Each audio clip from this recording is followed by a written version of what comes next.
My dear Dhamma sons and Dhamma daughters,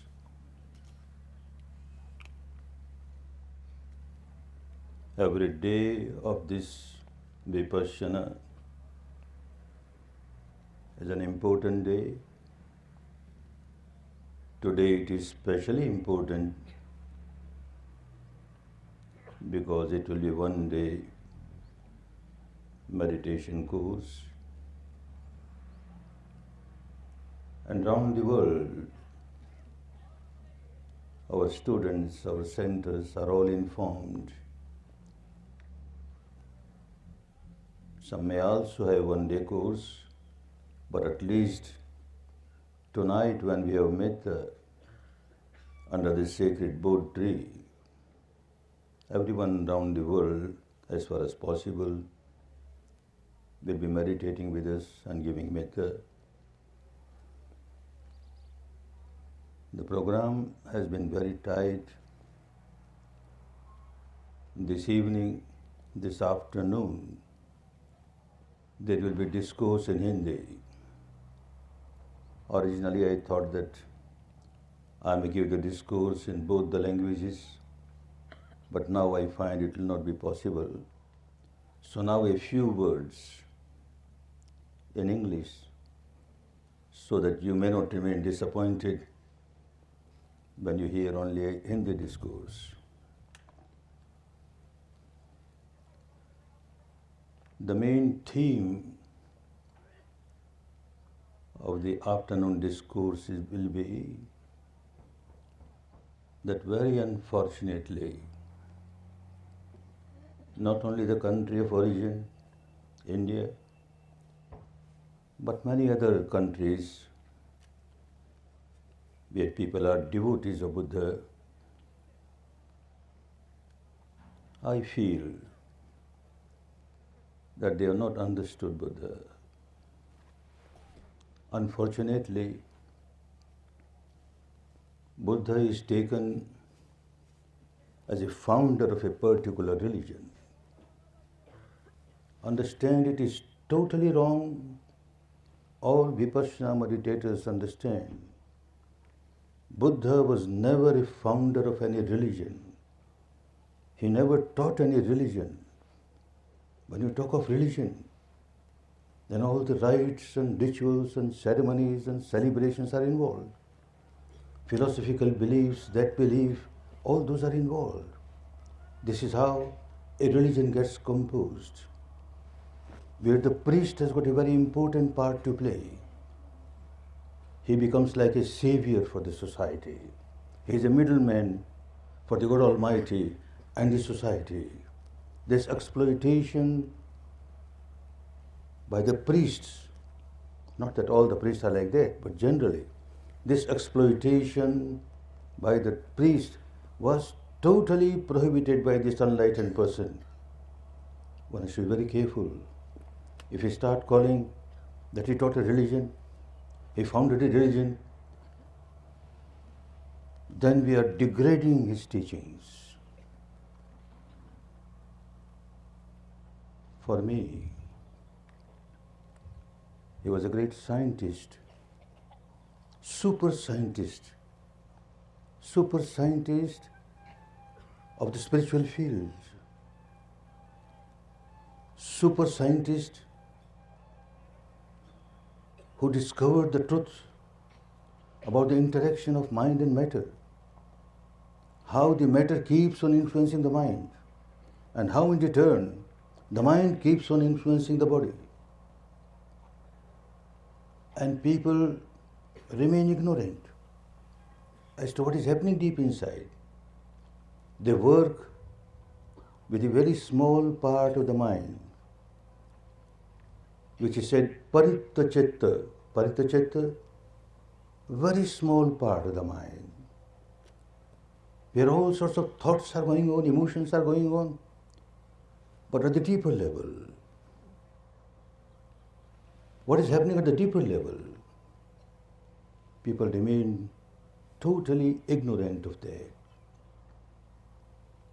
Even in the name of religion, even in the name of philosophy, beliefs, dogmas, all those were limited to this smaller part of the mind, which the Western psychologists have started saying the conscious mind, which is a very small part of the mind. He never used this word conscious or half conscious or unconscious. The smaller part of the mind and the bigger part of the mind. A big barrier.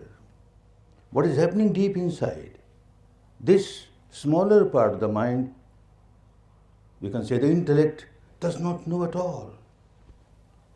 So even at the surface of the mind, people start understanding, well, look, this is good, this is bad.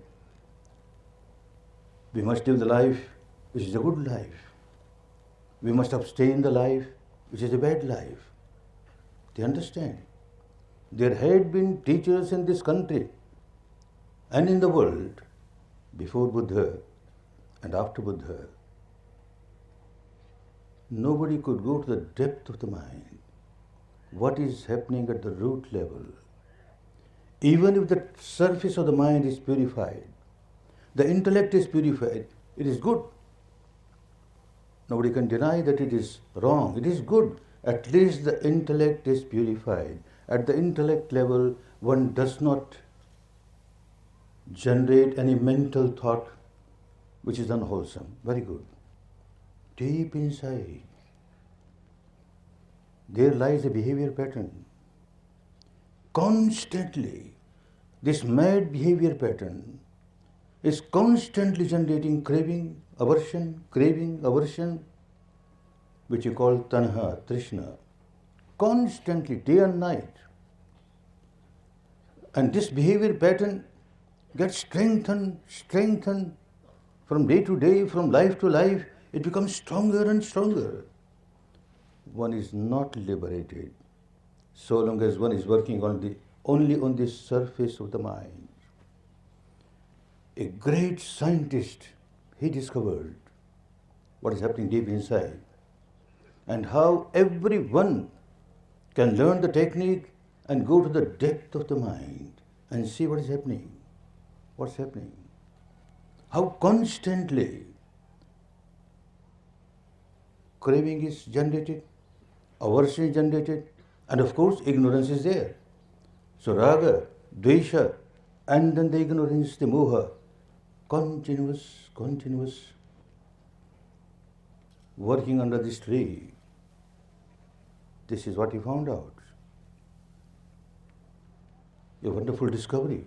A wonderful discovery for the entire human world, which people didn't know before.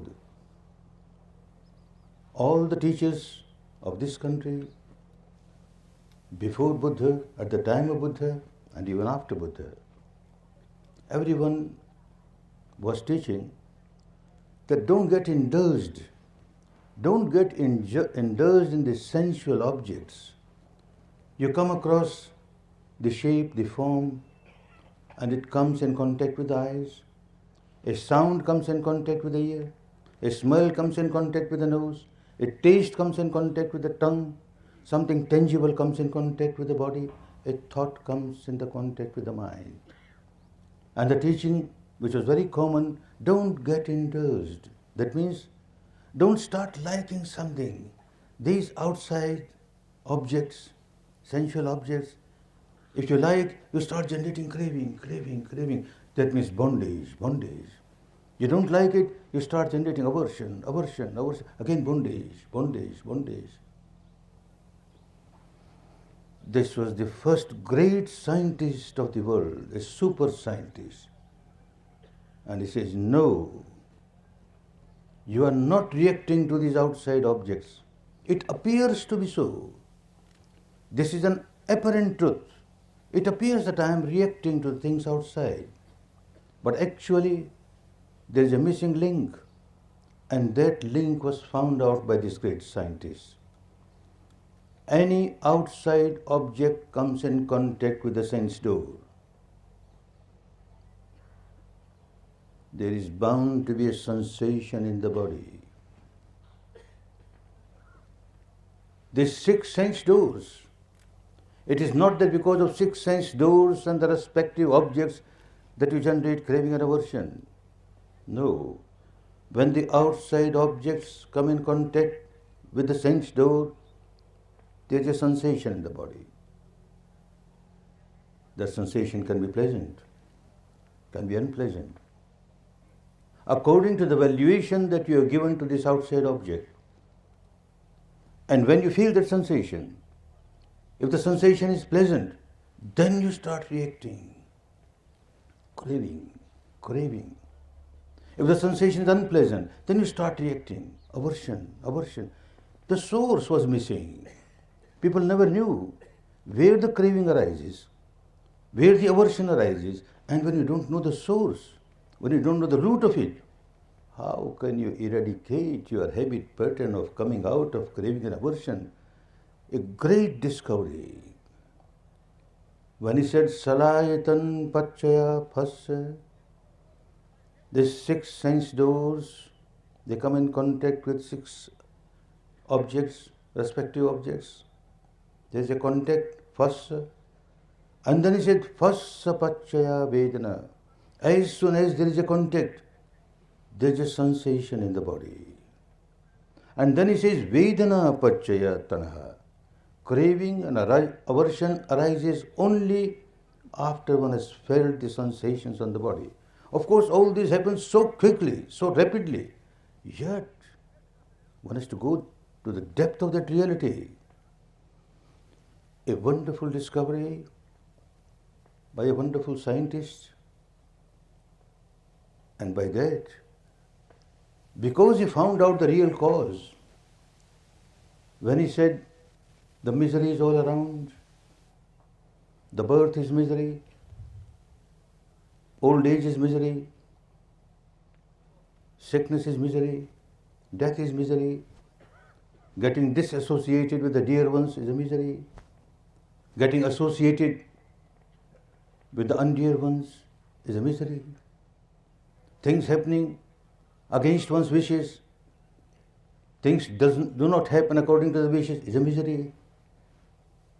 Was that new for this country?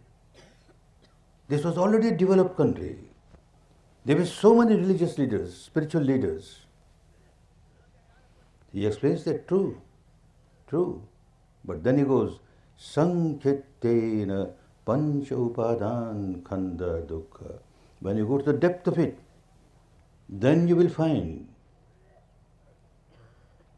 that the craving, the attachment that one have towards the mind and the matter, the four aggregates of the mind, one aggregate of the matter, pancha, khanda, upadan, they are the real cause of dukkha, and that you can experience only when you go to the depth of the mind. How constant reaction is going on, day and night, understand? Day and night, even when you are asleep, this process of reacting is going on. I keep on giving example. Somebody is in a deep sleep. Who is in a deep sleep? The so-called conscious mind is in deep sleep. The rest of the mind never sleeps. When you say it is unconscious, it is never unconscious. Every moment it is conscious. It is unconscious about the outside world, about the intellectual understanding, etc. Yes, unconscious. But it is conscious. Every moment, conscious towards the sensations on the body. The mind and matter are so very much connected. Every moment, there is a sensation on the body. The law of nature is such. Every moment, wherever there is mind and matter, and they come in contact, there is a sensation, pleasant, unpleasant. A sensation is there. And he found that out. Somebody in deep sleep, but at the deeper level, there is a sensation going on. And this part of the mind is constantly feeling that sensation and constantly reacting to the sensation. I give an example you might have heard so many times. In deep sleep, a mosquito has come and bitten. One is in deep sleep. And yet, this deeper part of the mind feels a sensation. Mosquito has bitten. Unpleasant sensation. So even though one is in deep sleep, one drives away the mosquito or even kills the mosquito. Still there is unpleasant sensation. One starts rubbing. Morning somebody questions him, how many times mosquito bit you? One doesn't know at all. Because the so-called conscious mind was asleep. But the deep unconscious mind or half-conscious mind never sleep. You are reacting to the sensations. Another example I keep on giving, like now I am talking, and if I am not a Vipassana meditator, I do not know what is happening inside. Then only this paritta chitta, the intellect will be working. I will be looking at the faces of the audience. Are they understanding what I am saying? Are they taking any interest in what I am saying? Or what I am talking goes above their head? Then I should not talk. People have started looking at their watches. They are getting bored. I better stop. Or they are understanding. So I better continue. All that is done at the conscious level of the mind. The deep unconscious has nothing to do with that. It is only interested in the sensations that one feels in the body. Sitting, say, for 15 minutes, half an hour, or 1 hour, with this heavy weight of the heavy body, some pressure gets built up somewhere. Pressure is there. The conscious mind is busy talking, giving lectures, intellectual talks. But this pressure, the so-called unconscious is not unconscious. It says, look, there is pressure. But a change, and one does little of this. Oh, but a change, one does little bit of this. Keeps on doing that without knowing what is one doing. In one case, when we go to Rajgiri, we will find the king of Rajgiri. King is a great king with great kingdom. Some of the new monks were talking, who is the happiest person in this world? And someone would say, so-and-so millionaire is a happy person. So-and-so multi-millionaire is a happy person. Someone said, no, the ruler of this country, Bimbasara, he is the happiest person. He has got so much money, so much power, so much prestige, so much status. He is the happiest person. Buddha heard all this and smiled. He is the most miserable person. Every evening he comes to listen discourse. Just observe. Just observe. Within that 1 hour, how many times he does like this, like this, like this. Poor chap does not know. So much of agitation going on inside. And he is suffering from that agitation. And one does not know what is happening. And look, my meditators, they sit for 1 hour, calmly, quietly, happily, harmoniously. Who is a happier person? Because one does not know what is happening inside, one keeps on fooling oneself. That I am a happy person. Look, I am the ruler of the country. I have got so much position, power, status, money, everything. But a very miserable person. How to take that misery out? Not that the sensations will stop. The sensations will be there. But when the ignorance goes away, you are aware. Look, a mosquito was bitten. You are aware, a mosquito is bitten. All right. You drive it out. Without blind reaction, you act. You react. You don't react, you act. There is some pressure. You change. You know, I have to change now. Look, I am changing now. You are aware. Even while you are changing, you are aware. That awareness is there all the time. So it is not reaction, it's the action. That makes a big difference. Whenever there is a reaction, there is an element of negativity. Negativity means element of misery. One starts feeling misery, miserable, miserable. A wonderful person who discovered this wonderful truth that look, nama and rupa, the mind and the matter, they always remain connected.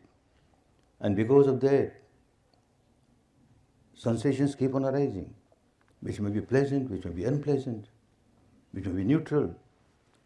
Just understand, however unpleasant a sensation may be, it's not eternal. It arises, seems to stay for some time, but sooner or later passes away. A Vipassana meditator understands that very well. And even though it is a solidified, intensified, gross, unpleasant sensation, a time comes when a good meditator reaches the stage that in spite of this solidity, there is an undercurrent of vibration which is throughout the body. And this undercurrent of vibration proves that every moment change is taking place, arising, passing. These wavelets, they are there. It is not an intellectual game. He was not at all interested in satisfying the people at the intellectual level or making people understand and accept the reality at the emotional level or devotional level, at the actual level. And he used the words yatha bhut jnana dasanam, yatha bhut, as it happens, jnana dasanam. One experiences it. The word darshana, the word seeing, observing, had different meaning in those days. Now this meaning is lost to the country, lost to the world. By feeling, by experiencing it, experiencing the truth which has manifested itself, then the wisdom that arises is the real wisdom. Jnana darsana. The jnana must be, the wisdom must be with your experience. Now the word darsana, like in Hindi also we say, dekho. In English also we say, you see. Yes, see this with open eyes, you see the shape, the form, the color, the light, you see. But it is not only that. In Hindi also we say, this music is very melodious. You see how melodious. What's it? Now one will see the shape or the form of the melodious song. What's it? That experience. You experience and you find out how melodious. In English also you say the same thing. You see how melodious this song is. How melodious. What's it? What do you see? You see the shape, the form, the color, the light. That means experience it. Taste it yourself. This is what was meant in this country in those days. The word darshana got spoiled, totally spoiled in this country. One, by giving a meaning that you see by the open eyes. Another, worse than that, is a philosophy. This darshana, that darshana, this philosophy, that philosophy. Where the teachings of the seers and saints and realized and enlightened person went away. Words got their lost their meaning, totally meaning. He was interested in this samma ditthi, samyak darshan. You have to experience the truth as it is. And then the wisdom that arises is your wisdom at the experiential level. Not that something you have heard or something you have read, and then you say, I am a wise person, now I know. What you know? You have not experienced it. He wanted people to experience the truth. A great contribution of this country, a great contribution of this great enlightened person, a super scientist of this country. Everything that he talks like a scientist. If this is there, then this result is bound to come. If this is not there, this result won't come. Imasming sati idang hoti. Imasming asati idang na hoti. Hydrogen, oxygen joined together. Moisture is there. If they don't get joined together, no moisture. In those planets where there is no hydrogen or no oxygen, there is no moisture at all. Law of nature. If there is this ignorance, you don't know what's happening. You don't know what's happening within yourself. And because of this ignorance, you start generating craving or aversion. Misery is bound to be there. Law of nature. If you have got proper understanding at the experiential level, you are out of misery. Law of nature. He kept on saying, whether there is a Buddha or no Buddha, understand, people forgot to give importance to his real words, which made him a great scientist. Buddha or no Buddha, the law of nature is there. It will always remain. It was there. It is there. It will remain. What Buddha? Buddha is a great scientist who discovers this law. If this happens, this is bound to be the result. If this does not happen, this result won't come. A scientist. The law of gravity is there. Newton discovered it. He said this is law of gravity. We took advantage of it. Even if Newton was not there, the law of gravity was there. It will continue to be there. Law of relativity. It was there. It is here. It will remain. Einstein found it. And we made use of it. Exactly in the same way. Einstein or no Einstein, the law of relativity is there. Newton or no Newton, the law of gravity is there. Galileo or no Galileo, the world is round and rotating. It is there. Somebody discovers it. Here is a scientist who says Buddha or no Buddha. Dhamma niyamta is there. The law of nature is there. And it keeps on working in its own way. What Buddha does, as a scientist, he discovers, oh, this is how people become miserable. And look, this is how they can come out of misery. A great discovery. He explains people. They understand it. They make use of it and start coming out of the misery. Out of ignorance. They forget all his discoveries, scientific discoveries, and make his teaching as a religion, as a sect. And not only one religion, not only one sect, so many sects. This yana and that yana and so many sects. And here is a person who is totally against these sects, totally against all these sectarian organizations, the organized religion. He is totally against it. In those days, a sect was called Tirtha. He never founded any Tirtha. Others founded Tirthas. He never founded Tirtha. He only teaches Dhamma. I don't know when it started, but whenever it started, whenever Buddha's teaching was named as Buddhism, whenever Buddha's followers were named as Buddhist, to me, that was a dark day for the teaching of Buddha. The degradation of Buddha's teaching started. What Buddhism? If Buddha taught Buddhism, then it will be only for the Buddhist, not for others. What Buddhism? He taught Dhamma. Buddhism is for Buddhists, like Hinduism for Hindus, Jainism for Jains, Islam for Muslims, Christianity for Christians. It's understandable. He is teaching Dhamma, which is universal. Law of nature is universal. How can you limit it to a particular sect, a particular community? How is it possible? He explains so clearly. Whenever any impurity arises in the mind, anger, hatred, ill will, animosity, ego, any impurity, one starts suffering. The misery is there. Simultaneously, as the impurity arises, along with that the misery arises. Because one does not observe the reality inside, one does not know why I am miserable.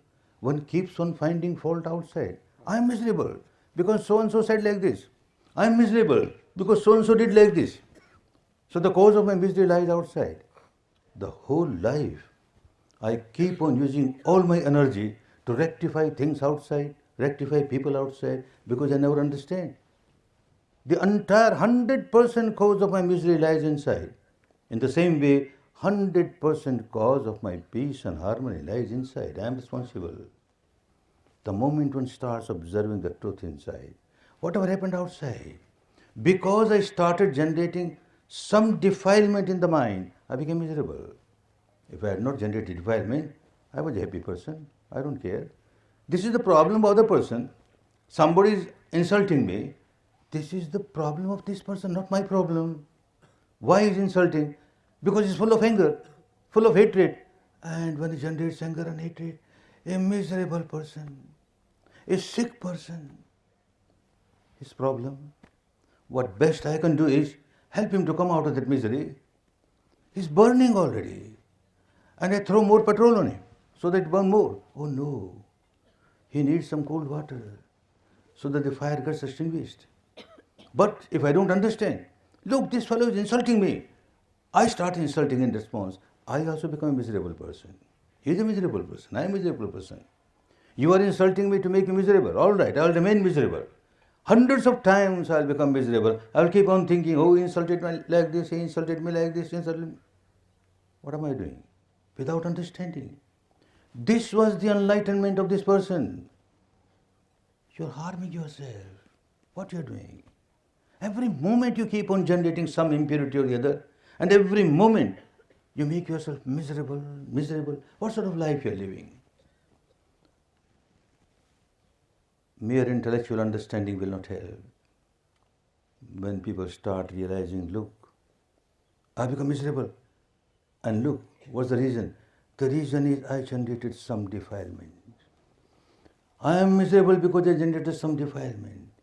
And the more and more one realizes this truth, more and more one starts changing the habit pattern of the mind at the deepest level, to the root level.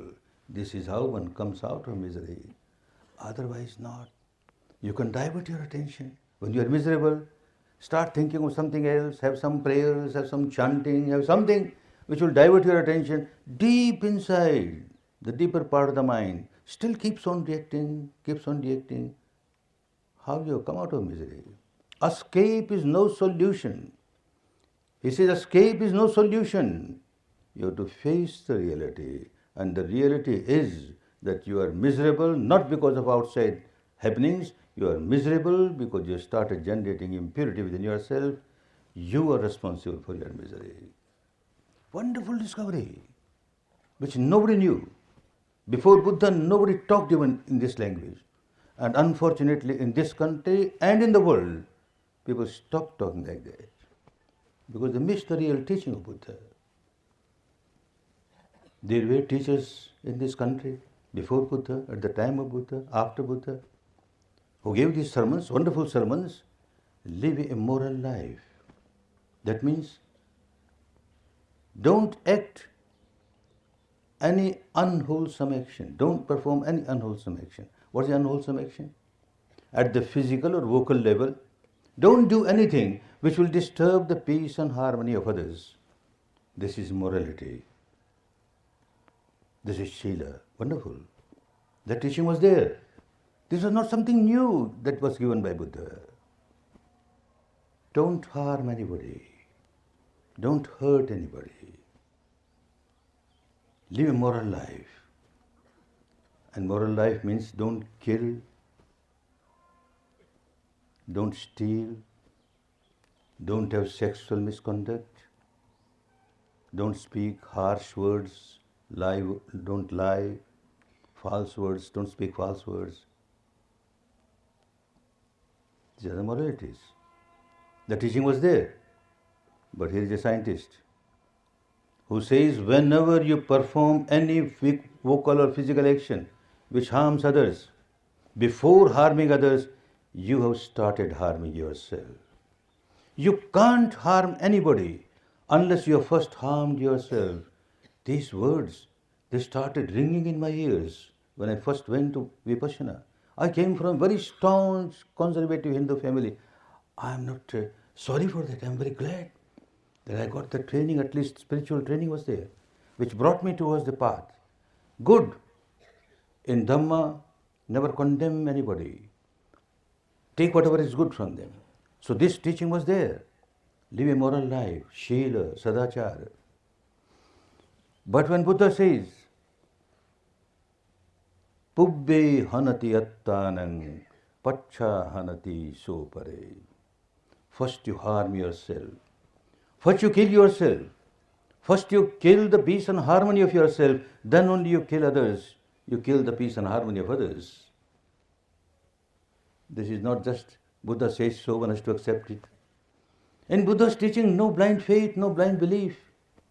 Not that the scripture says so, not because Buddha says so, we must accept it, otherwise we will go to hell, and when we accept it, we will go to heaven. That madness is totally away from Buddha's teaching.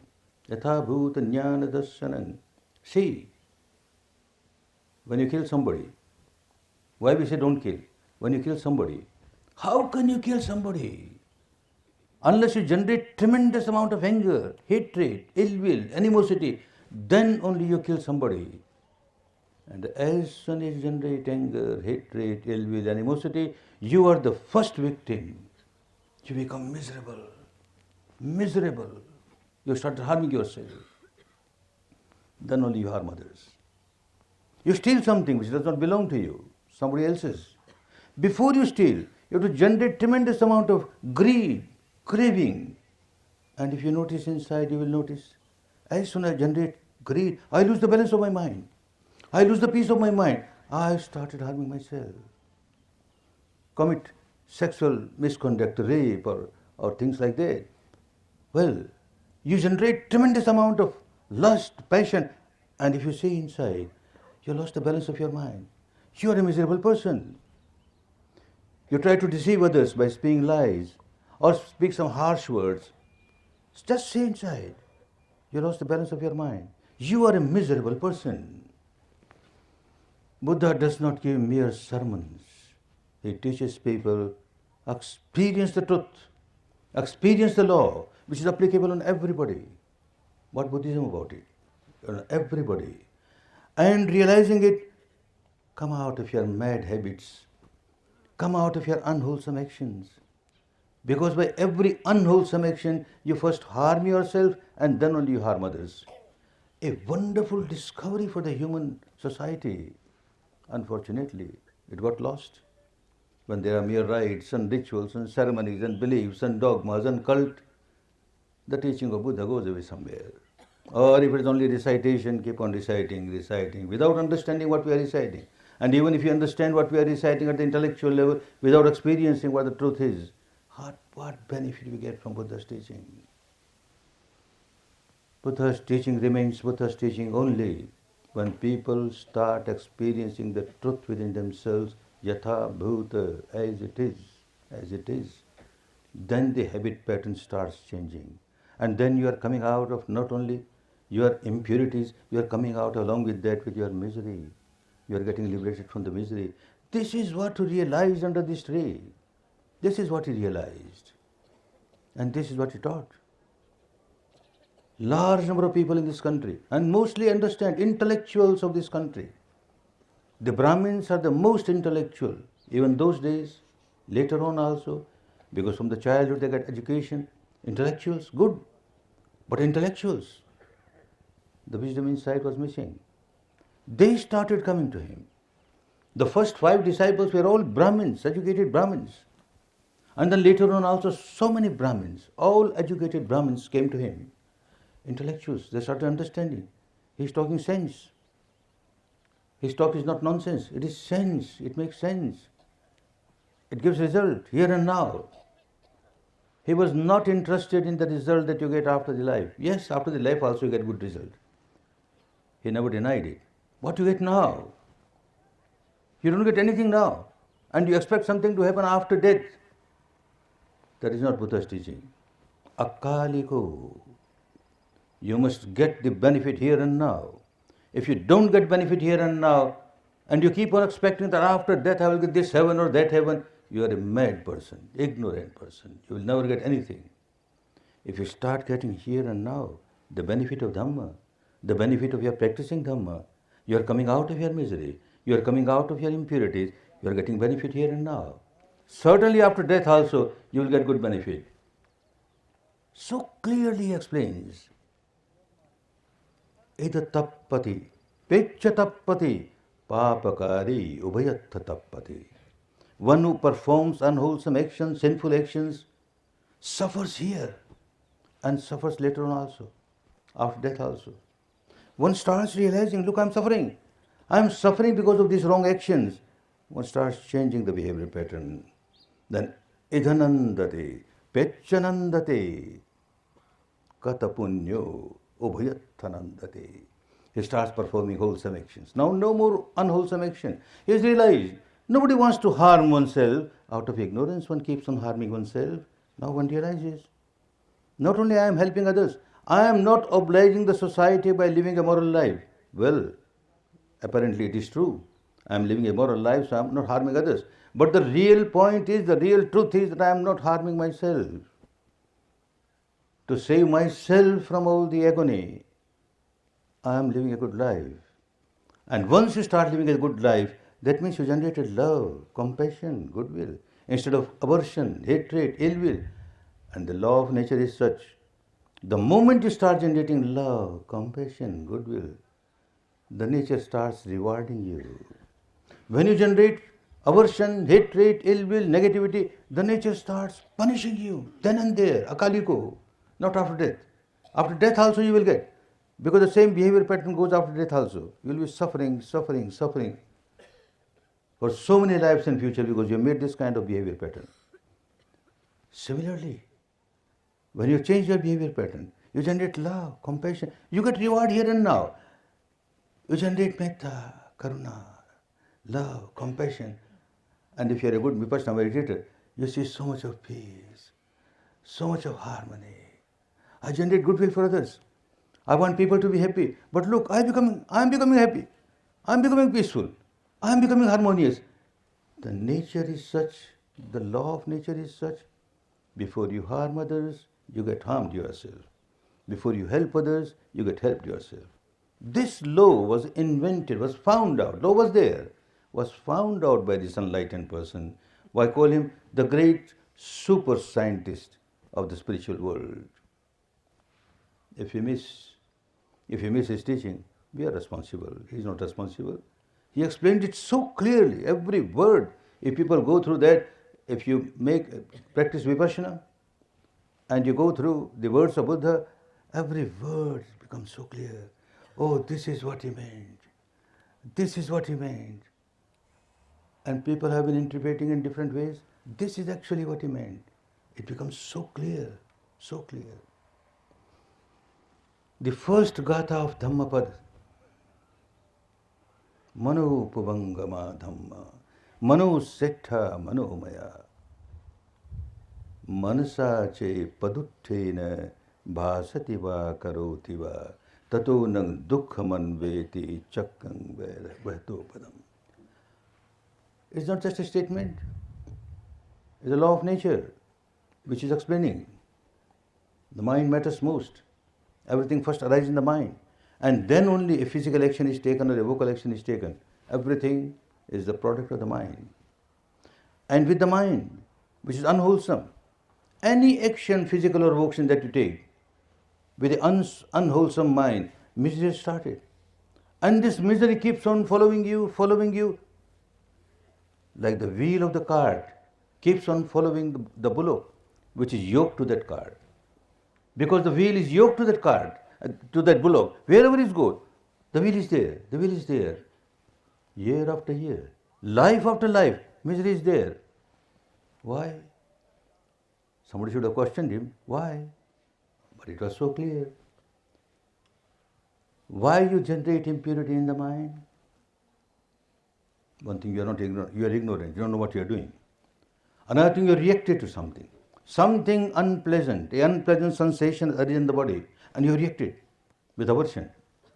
Now you are making this behavior pattern of reaction, of aversion, throughout the life. You will be having situations. Throughout the life, you will be experiencing unpleasant sensation, and throughout the life, you will be building up this behavior pattern, the mad behavior pattern, aversion. That means you are building up your misery, which keeps you miserable the whole life. And not only that, the next life, the same behavior pattern follows. And again you keep on doing the same thing, aversion. That is why he says, the misery will follow you. Wherever you go, the misery will follow you. And similarly, when he says, Manasa che pasannena bhasati va karoti va tato nang sukhaman veti chaya ve anupayani. When with a pure mind, wholesome mind, you perform any action, physical or vocal, what happens? You feel happiness. And this happiness continues throughout the life, and not only throughout the life, but later on also. Like your shadow accompanies you. Wherever you go, your shadow is there. Wherever you go, your shadow is there. Wonderful teaching of Vipassana. When you go deep inside, you find that when the mind is pure, then every action that you do at the physical or vocal level makes you feel so happy, so harmonious, so peaceful. And that behavior pattern is becoming stronger.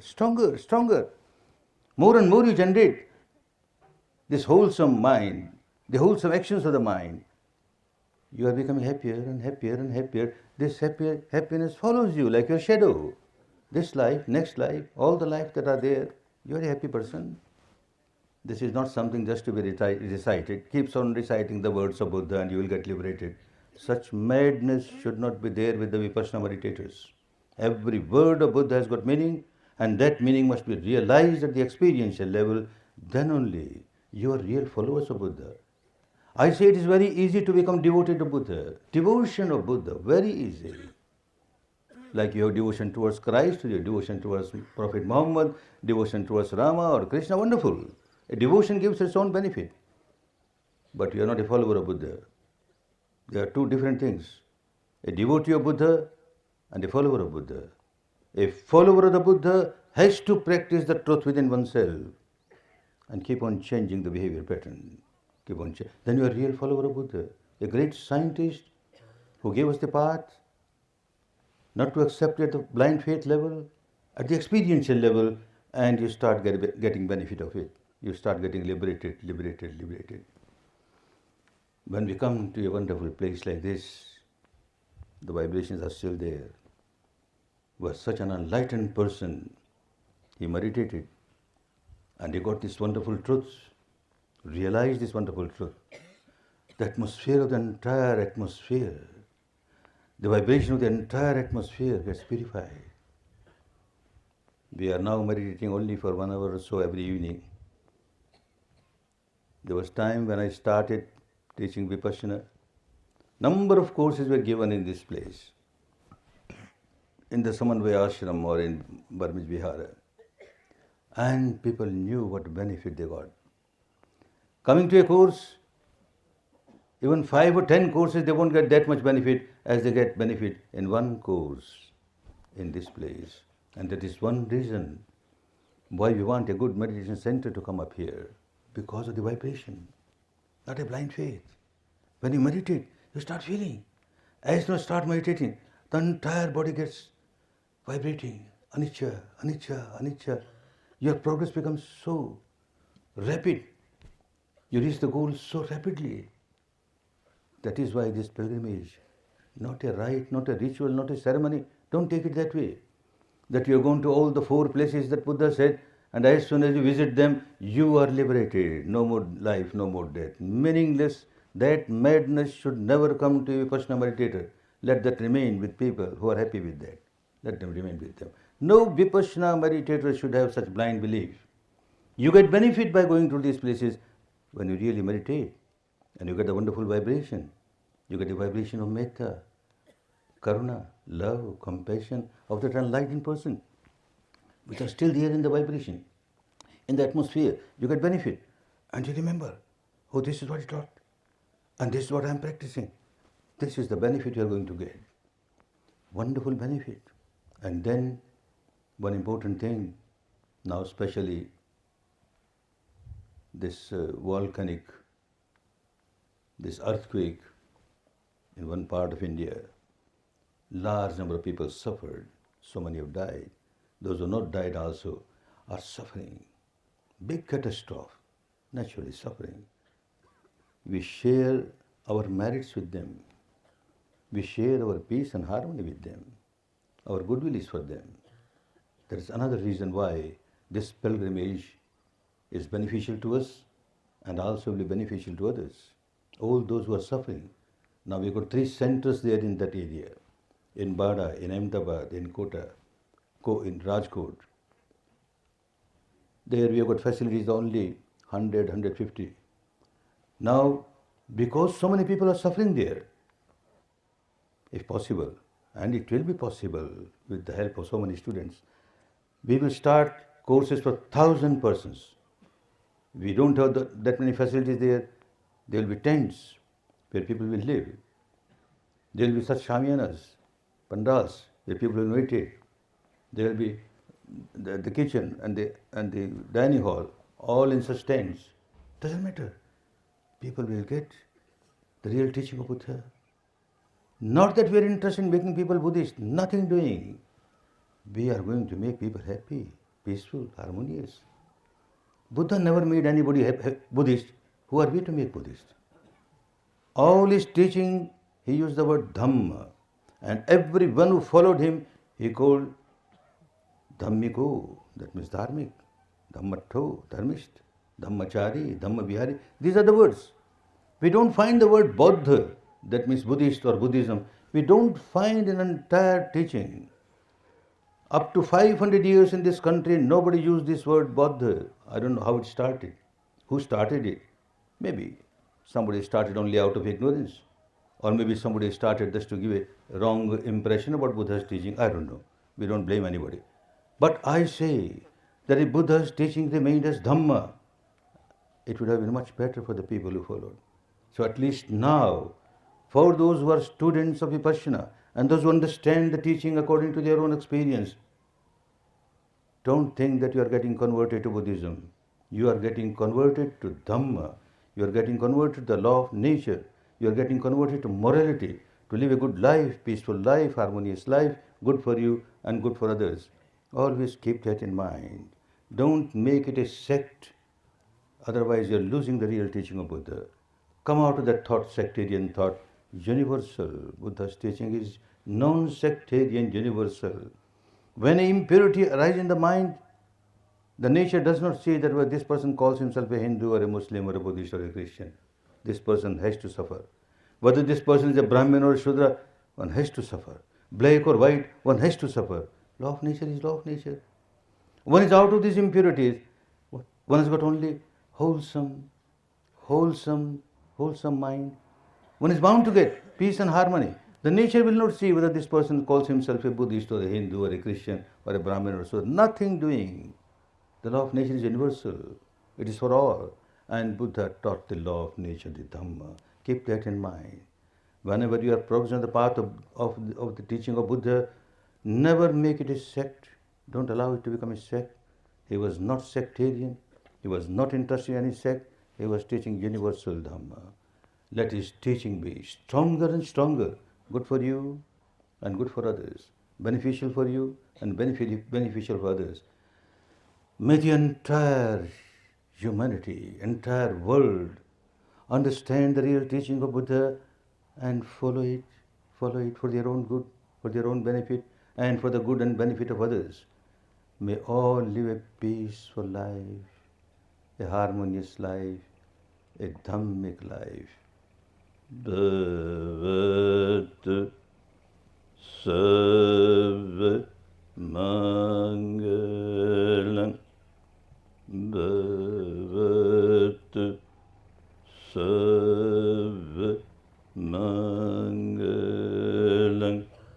Bhavat Sarva